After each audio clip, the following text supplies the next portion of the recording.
I'm 18 now, but when I was in 7th grade, I was at my friend's house staying the night. He lived in a pretty rough side of town, but we were too ignorant to any danger.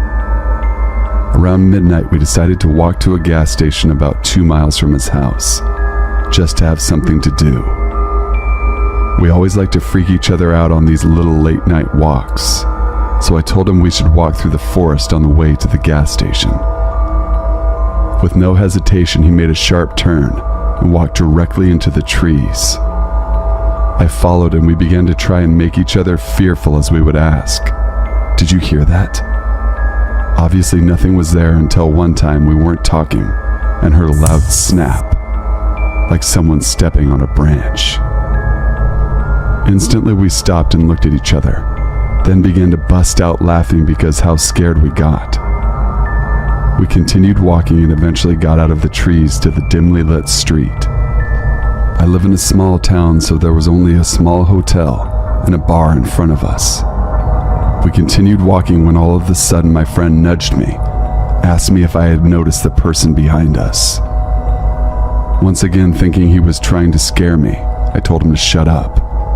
But when he looked at me, I could tell he wasn't kidding. I glanced over my shoulder and he wasn't kidding. There was a person about 50 feet behind us. It was too dark and they were too far away to see any features, but the silhouette was definitely there. I whispered to my friend that we should go to that hotel and to not look back again. We eventually stepped into the light coming from the sign of the hotel and checked. Sure as shit, it was still behind us. We looked at each other and made the decision that we should get to that gas station and fast. We continued walking and I glanced over my shoulder. The person had walked into the hotel and we were now alone. I called my friend a pussy and we laughed as we were reaching the gas station. Inside we bought some drinks, laughed off the situation, and decided we should keep walking to our other friend's house, about a mile away.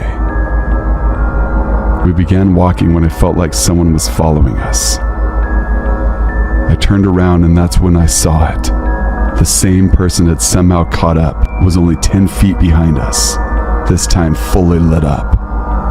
A tall, lanky figure draped in brown clothes loomed over us.